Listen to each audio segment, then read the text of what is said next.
The 9 reasons people fail in this business. Number 1 is they think they are in the phone flipping business. That's not the business I'm in. I'm in the marketing, I'm in the sales, I'm in the advertising, I'm in the negotiating business, and I apply all those skills to the phone flipping, the electronic flipping business. Now, do you need to know some general things and some information on electronics? Yes. We need to know the difference between unlocked and carrier locked, if something's iCloud on or off. We need to know how to inspect that. We need to kind of have this baseline. We do need to have this foundation. But once you have that in place and you know it, what I do is I spend all my time on marketing and sales, negotiating, generating business. About 8 months ago now, I had this idea of a way that I could get some leads for free, basically completely automated, that were really, really good. I tested it out. I actually tried a few things, and some of the stuff, I tried 3 different things. 2 of the things didn't really work, but one of them worked, and now I'm getting an extra 3 to 4-ish leads a day, completely on autopilot, high quality leads, 100% free. I'm thinking about marketing and sales and negotiating. That's what I'm focused on. I don't care about the new iOS system, and I don't care about all these things and what makes Face ID work. That doesn't matter. I just need to know enough so I don't get screwed and I know what I'm doing. But once I have that foundation, all I spend my time doing, marketing, sales. How can I get more leads? How can I get higher quality leads? Leads that have better items. Not all leads are the same. And then, I'm already pretty good at negotiating, but I will sometimes self-reflect if I make little mistakes. But I have the context to know, all right, I made a mistake. This is what I should have done. So that's what I'm focused on. That's how I'm growing my business. Number 2 is they don't have a way to get consistent leads. We need enough opportunities, enough leads. What are leads? Leads are people that contact you that have an item that they want to sell. That's all a lead is. It's just a fancy way to say that. And we need to have enough leads because 1, a percentage of people won't come down in price. I'm pretty fucking good at negotiating. Every day there's people I can't get down in price. In addition to that, there are going to be a percentage of people that have old hoopty-doopty items. They have a 4-year-old iPhone that's iCloud locked with a bad LCD and a cracked back. You can't really do anything with that. Yes, once you get good at advertising, you can do things that kind of push those people away and pull a percentage of people that have higher end stuff to you, but it's not going to be for everyone. It's not going to be like you're only going to get high-end stuff even when you're running your ads correctly. So because of that, we just have to have enough opportunities for us to run the numbers. And this goes into number 3. Know your numbers. So what are the numbers to know? The first is how much are you paying per lead? A good cost per lead should be around $3 to $4 is your lead. I'm paying $2.80 for my leads on Google around. Sometimes it's $2.80, sometimes it's $2.90. It's right around there. I say 3 to 4 because just in case you're not really, really good at ads and you know what to do, you don't have to be a master at it. As long as you're getting between $3 to $4 a lead, you're doing good. If you get to $4.25-ish or more per lead, there's probably some pretty simple one-time changes you could make to your ads to get that cost per lead down. But you have to know your numbers. I was talking to this guy and he hired an agency or a person to run his ads for him. And he's like, I'm not getting that many leads. I looked at his back end. He was paying $11 fucking dollars a lead. That means everyone that was contacting him, he was spending $11 on. And I went in there and I fixed him. So one part of the process was good. The other part was bad.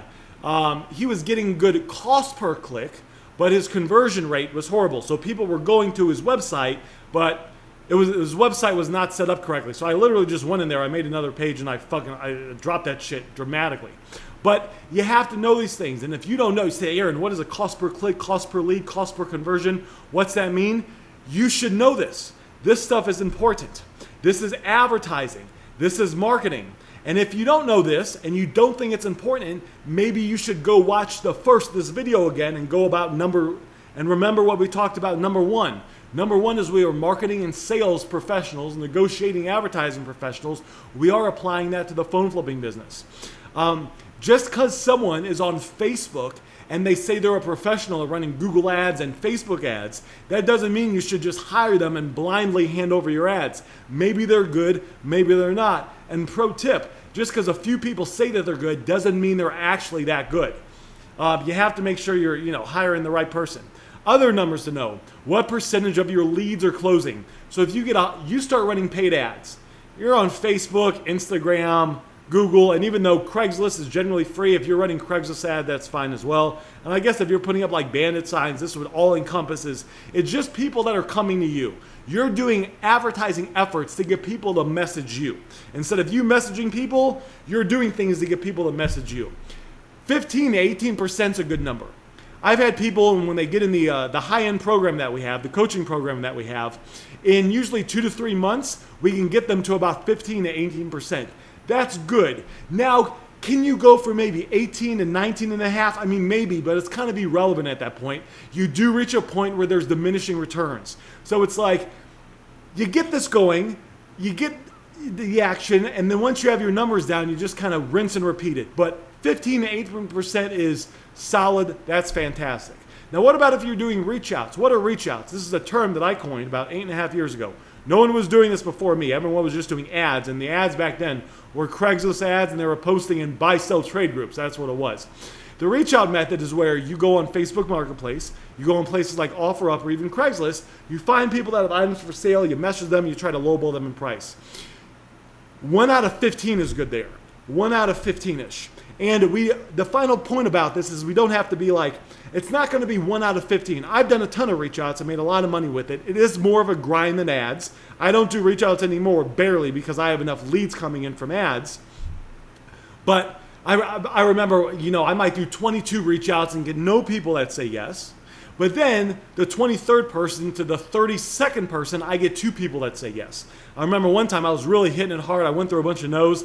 I met up with one guy. He had like 3 items, and then he ended up going back home. He said he had some other items. He went back home and brought a couple other items. I think I made like $280 in profit on that reach out. So, but you have to know the numbers. So now we're going to go to the 4th one. Once you know your numbers, you might not be spending enough on ads. Now, this will not work unless your cost per lead is between that $3 to $4 range. If you're spending $7 or $11 or $5 on ads or something like that, if you spend more money on your ads, you're not getting leads cheap enough where you're going to see a really big ROI. But you fixed your ads, get that shit down to around $3 to $4 a lead. Then the second thing is you might not just be spending enough money on your ads. So let me give a couple examples to really illustrate the point. So when I got started in this business about 10.5 years ago, I bought a program. I said, I just want someone to tell me exactly what to do. And I had experience with buying programs. It's like, all right, if I want access to the good information, usually they want some money for all the time they're going to spend training me and all the information. I just gave the guy some money. I went through the training. I started making money. I got good at negotiating. I got good at enough where I wouldn't make mistakes and I knew about phones. And then I got the advertising down, all that good stuff. Then I took a couple years off, tried this other thing. I eventually came back to the business and I moved to a new city. So I'm in the new city now. I have no repeat business in the new city, but I do have the skill sets of negotiating. And I did understand the importance of getting enough leads. It's not like I was going to close 50% of all the leads that came in. When I started in the new city that I'm in now 2.5 years ago, from day one, I started spending $50 to $70 a day on ads. $50 to $70 a day. My 3rd full month back into the business, I made over $8,300 in profit. Now I did have a bit, and that was after I subtracted the cost of the ads. So after all my expenses ads, $8,300 in profit my 3rd full month into the business. Why? Because I understood the importance of getting enough opportunities. One guy I talked to, I did a coaching call with him, and he, when I looked at all of his numbers, he was his cost per lead, if I remember correctly, was good. I know this is a little bit blurry, but whatever. His cost per lead was pretty good. The other thing that he had that was going good, whatever. The other thing he had that was good is his negotiating was pretty good. And he, in all fairness, he did have my old program, which had my script in it back then. Now my script has been enhanced a bit, but he still had the foundation. Everything there was still working just fine. But I looked at his numbers. He was making around $3,500 to $4,000 a month in profit. He was getting 8 to 10 leads a day. I said, compare your numbers to my numbers. Let's just say we're going to take the higher end to make it simple. You're getting 10 leads a day. You're making $4,000 a month in profit. I get between 20 to 35-ish leads a day. And not only am I getting those leads, I'm getting Google leads. I only get Google leads because Google leads are the highest quality leads. So let's just kind of make it simple. I'm getting around 28 leads a day and I'm making $12,000 a month in profit. So I'm getting almost 30 leads a day and I'm making $12,000. You're getting a third of that, 10 leads, and you're making about $4,000. I said, your negotiating's good. What you're paying per lead is good. You just got to spend more money on ads. You just got to get more opportunities. So let's go on to the next thing. I got some notes here because I wanted to provide a bunch of value to you. I think I told you guys my costs. And now, right now, when I'm on maintenance mode, and I'm only spending $30 a day on ads. Only. And remember, my cost per lead is about $2.80. So if my cost per lead was $4 and I was only spending $30 a day, I wouldn't be getting anywhere near the number of leads that I'm getting where I'm at now at $2.80-ish. But I want to drive this point home with one more point. I'm spending only $30 a day on ads because, and I don't even like to talk about this, so I'm going to keep it vague, I have a way where I'm generating around 10-ish leads a day for free. Sometimes it's 10, sometimes it's 12, sometimes it's 8. I have a way where I'm generating leads for free. They're the highest quality leads and they're 100% automated, or it's like 99.999% automated. I haven't had to do anything in the last month, and these leads keep coming in. So the only reason I'm able to spend only $30 a day, why it's such a low dollar amount, is I have this other system I put in place that in addition to all the leads I get from paid ads, I'm getting another 10 to 12-ish, 8-ish leads a day from this free place. So I hope I drove that point home. Understanding and making sure you're getting enough opportunities is very, very important. Number 5, not being consistent. We need momentum to get good at this skill set. Starting and stopping is not going to do anything. If a car is at a dead stop and it gets on the freeway, we must apply a fair amount of pressure onto the pedal to get the car to a certain speed. Now, once you're going 60 miles an hour or 75 like me, then you can take your foot off the pedal a little bit and you're in more cruise control. There's the book, Atomic Habits, where he talks about if you get 1% better every day in anything, it compounds, and in a year, you're at like 37 times better. In 2 years, you're at 1,400 times better because there's a compounding effect. And then someone did the math, and if you did like 5 years, you're at like 76 million times better. And if you get 1% better every day for 10 years straight, you're at a quadrillion times better. That's 998 billion, 800 and something million. And it also talks about that if you get a little bit worse every day, then the negative thing, instead of it going up, you get worse and worse and those numbers go down. So it's very important to be consistent in this business, especially when you're starting off. The first 9 months, I didn't take any days off. Now I'm on TRT now, which makes me motivated all the time and ready to take over the world. So because of that, I have this mindset now. But when I got started in this business and I wasn't on TRT, even though I should have probably been on TRT with hindsight, for 9 months straight, I didn't take a day off. I responded to every single lead. I did everything. I bought the program. I remember I was doing $30,000 a month. I became like his top student in the program. And I was his top student in the program, going through videos in the program I'd already watched. I was looking for the slight edge. What's something that can give me a little bump? Something I maybe forgot or I just didn't pick up in the beginning. So making sure we're being consistent is really important. It wasn't until about 9 months in that I would maybe take a day off here or there. Number 6, this is a big fucking one. I could make a whole video about this. This is a big fucking one. Not buying all the items we can buy. What are the items that we can buy and what are the items I bought? iPhones, iPads, MacBooks, Apple Watches, ThinkPads, Zebra scanners, gaming consoles, other laptops, high-end cameras, and other smartwatches. So imagine let's just say 10 different categories. We have a pie, and it's broken down into 10 sections. And there's 10 different types of items we can buy. I know some people, they only buy iPhones, iPads, and maybe MacBooks. No wonder your business is fucking slow. You're only picking up a small percentage. You might be buying 20 to 30% of all the items that we can buy. Imagine someone comes to you, they're like, I started the diet 6 months ago, how's it going? And they're like, I started the diet 6 months ago. You're like, how's it going? They're like, it's pretty good. It's pretty good. I stick to my diet 25% of the time. You're going to be like, well, yeah, probably you're not going to have any changes. You're not going to see big success because it's only 25%. So let me just tell you some stories about this to really drive this home. A lot of times the big money is made, by the way, buying these other items because it's not as competitive. So what are some stories? I bought Oculus Quests. I bought gaming consoles. I bought a few months ago, a guy hit me up. He had like 3 of these laptops. It was like kind of window laptops. I bought them and I think I made like $300 or $350 on each one. So I made about $1,000 in profit on that meetup.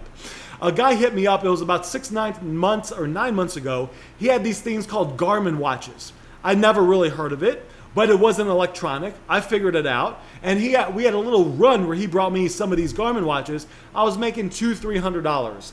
Zebra scanners, I get maybe 1 or 2 of those a month at like $100 profit, and I pay like $15 to $20 on those. The biggest profit day I ever had was a guy hit me up and he had ThinkPads. And he hit me up, he had them. I bought all the ThinkPads that he had that day. I sold them and I made about $15,000 in pure profit. The single largest profit day I've had in this business in the last 10 years. I have there was a guy, I remember one time, it was about a year or so ago, he had this iPhone. It was like a high-end, or not an iPhone, a high-end smartphone. I think it was from China. I don't even remember the name of it, guys. It wasn't like a Google Pixel or anything like that or a Motorola. I lowballed the shit out of this guy. And we went back and forth on price, and I begrudgingly went up $5, $10, and then I was like, fuck it, that's it. I bought that phone and made like $450 in profit. My friend, or a buddy of mine, he is in the same city I'm in. He's an electronic reseller, does it full time. He is in the high-end program that we have, and he makes $10,000 to $20,000 a month in profit. He met up with me a few days ago. He was selling me stuff as me being a direct buyer, but instead of shipping it, we just met up, right? Because I live in the same city, he comes to me.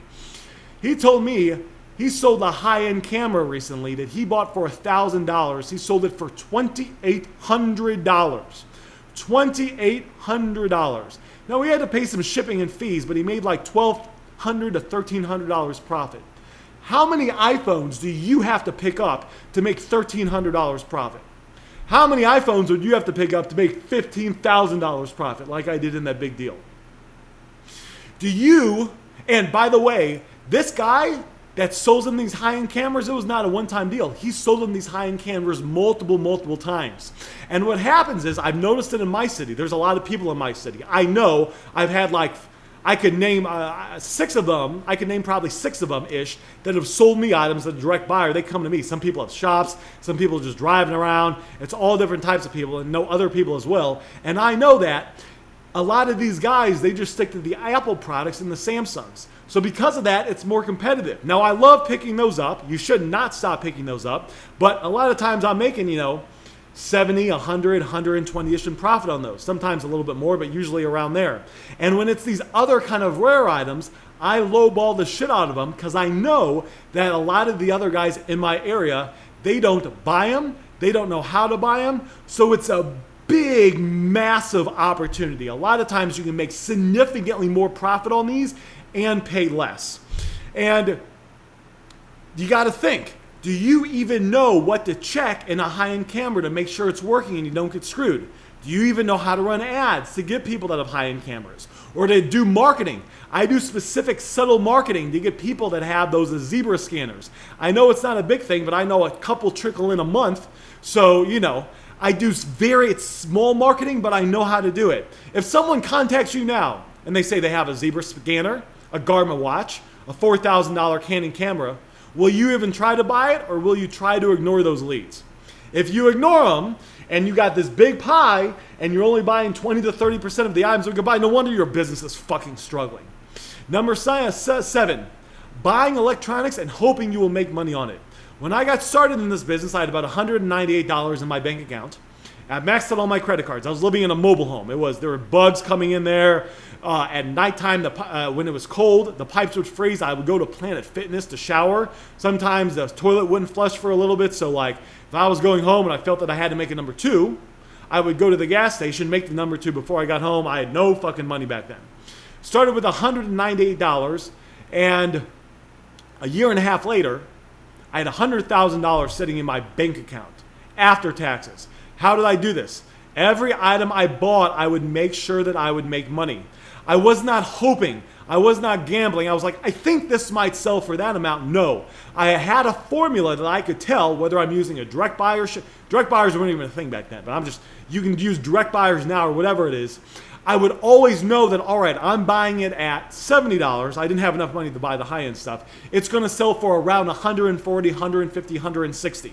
And I did that, and I would just keep flipping the money over and over and over again. And just to give some context on the profit that I've made on some of the most recent items that I bought, and this is kind of important, the minimum profit we want to make is $50 profit per item we pick up, nothing less. And that includes shipping, that includes driving. So if you're going to spend a couple dollars on gas and then you're going to ship me an item and it's going to be $7 to ship it, you need to take that off of the profit, and then after all that, it should be at least $50 profit. That's a bare minimum though. Actually, closer is around $65 to $70-ish is what we want to aim for. And $80 to $120-ish is generally what I do now. I did a pickup earlier today. I picked up this item. It should be about $150-ish in profit on this item right here. And just to give some context on some of the profit I've made on the last few pickups that I've done, so this one was $150. The one before that was $270-ish in profit. There was $100, there was $100, there was a $225, there was an $80, there was another $100, there was like an $85 and a $75. Now, if you're not that good at negotiating, you might be making a little bit less profit. As you get better at negotiating, you will know the skills on how to be able to make lower ball offers, yet keep those people engaged in the conversation, making sure that they don't get pissed off, or if they do get pissed off, you calm them down so you can re-engage them, and then you'll have the skills to be able to retain more profit. But like when I got started in the beginning, I was making $50, $60, $65 in every item I was picking up, and I was just fine. It was lower end items as well. If I'm buying a $1,000 high-end camera, the minimum I'd probably want to make on it would be at least a few $100s. But actually, a high-end camera, I know it's not that competitive, so it would be, my buddy did it right. I'd be wanting to make at least $500, $600, $700 on that. If it was a MacBook, because that's an Apple product, it's a little bit more competitive, $1,000 MacBook, I'm shooting bare minimum $250 profit, but my first offer is going to be $350, $400-ish in profit. Number 8, we are not holders. We're not here to hold items. So I do coaching. I've been doing coaching calls for a long time. Did a call with a guy who owns a store. And he was like excited to me and almost bragging about he had like an iPad in the store, and after holding it for a fucking year, it sold and he made $200 profit on it. He was bragging to me about this. You know what I can fucking do in a year? I can flip that money, the same money he had held up in one item for a year, I can flip that 300 to 340 times and turn that into $10,000 plus. We want to move items fast. When I got started in this business, I was all about moving items quickly. And even I would get all my items sold actually within that day. Now, I would say, because I drive around and pick this up. All the items I get sold are either sold instantly, right? Because you pick up an item and you have a direct buyer sheet, or I'm selling it somewhere else and it's sold in like 1 to 2 days. I had a Magic keyboard that came in. Direct buyers don't really buy those, at least none that I know. So I sold this. I sold this another place and it sold within like a day and a half. I already shipped that sucker out. I shipped it off today. I move items very, very quickly. It's very, very rare. 99% of all the items I pick up are sold. I would say 90% of all the items I pick up, 90 to 90% are sold instantly. And then, the other ones get sold in a day or two. So let me just tell you a story to kind of illustrate this point. We don't want to pick up an item and think that it's fucking gold. I had a buddy of mine, he used to sell me stuff. And he would pick up an item and it had a cracked screen and maybe I'd give him a price. He would drive 30 minutes to a repair shop to see the cost. Oh, he didn't want to spend that much. He'd drive 30 minutes back. Maybe he would think about repairing the screen. Maybe he would list it on Facebook Marketplace. Then he'd start dealing with all the bullshitters on Facebook Marketplace. He's spending time doing this, responding to them, driving back and forth. And then a few days later, he's like, fuck it, Aaron, just take it. He maybe wasted 4 hours doing that. The same 4 hours he wasted doing that to try to squeeze another maybe 5, 10, 20 bucks. I spent that time on offense, getting more business, doing more reach outs, maybe upping my ad costs, whatever I got to do. And in that same 4 hour time that he tried to make a few extra dollars, I spent that time doing 3 pickups and making, maybe another $230 profit or whatever it was. We don't want to be, we need to understand that once you get good at this skill set, your cost, you can make pretty good money per hour. It might average out to 50, 70, maybe even upwards of $100 an hour after some time. So we don't want to be doing like, I'd rather get an item sold and lose, let's say $10 and get it sold right away than possibly get another $10 and just spend all this time and bullshit doing stuff and dealing and just, trying to squeeze extra money. This guy I knew, I saw him list like an OtterBox, like a used OtterBox on like Facebook Marketplace for like 20 bucks or 20 bucks. You're actually going to spend your time doing that? Then people are going to message you. You got to spend your time going back and forth. Some people on Facebook Marketplace say they're interested and then they're not. You got to deal with all the... Well, he's doing that. I'm just on offense. I'm out here picking up more items, making more money. Want to move this money quickly. These are not appreciating assets, my friends. These electronics are dropping in fucking value because there's always a new item coming out and it always gets closer and closer to a new release where it becomes the older model. Number 9, if you are struggling in any area of this business I mentioned, get that shit fixed. Saying, I don't know about high-end cameras, so I won't buy them is an excuse and it's hurting your business. You don't know about ads and you don't understand Google ads. You don't understand the website. You don't understand the ad platform. So you using that as an excuse not to learn is an excuse. It's not acceptable. We don't tolerate that shit around here. Saying you're not good at negotiating is another thing that will hurt your business. We are all born babies. We know nothing as babies. Everything anyone's learned in this lifetime, they've learned it. They were naive. They're not stupid. They were just naive in an area till they spent time getting good at that area. I had to get good at negotiating, and getting good at ads. But I was willing to do whatever it took to succeed in this business. So are you? Because you got to remember, at the end of the day, no one really fucking cares if you make it here or not. Everyone's thinking about their own thing. Having a pity party and being like, well, it's this or it's that. My area is just slow. It's not fucking slow. You just don't know how to run ads and get enough leads. Aaron, everyone in my area, I can't get them down in price. They're all tough customers. They're not fucking tough. Your ass sucks at negotiating. Aaron, the leads I get aren't that high quality. All the people that message me have these old hoopty-doopty things. Everyone in my area has old stuff. No, you just don't know how to make your ads correctly to attract the people with the higher end stuff. You have to take some fucking responsibility for your business. So how can you get better at these areas that you're lacking in? Well, it depends. Sometimes you can use Google, right? Maybe you have someone that's running your Google ads now, and you're like, well, shit, I watched this video by Aaron. I didn't know what's going on. You can go to Google. You can go to YouTube, and you can say, how do I read? How can I find my cost per lead on my Google Ads dashboard? What other useful information should I know for Google Ads when I'm running them? You can watch some of those videos and apply it. Of course, on Mercury's tab right here, so this grading tab that you're on, right, we got a bunch of free resources, lots of free videos. You can go through that. We also have a high-end program. It's fucking expensive, but you will get access to my script, the entire script copy and pasted. We will set up Google Ads for you. You'll get direct access to me and the other coaches, so every question you have goes unanswered, and we have a system that we put you through that repeatedly turns out winners.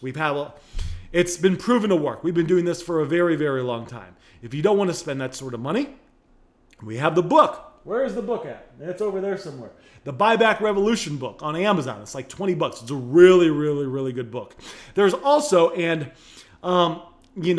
there. I don't know how long it'll run for, but at the time I'm making this video, there's something called like free. There's a $997 course on this tab that's currently free. It's like, it'll say like free course, school course that's free, something like that. So you can click that and sign up for that course and go through it. Now, I don't know how long that's going to be around forever. It might go away, right? You know, opportunities come, opportunities go. But the time I'm making this video, that course is out there. It doesn't really matter if you pay money or not, by the way.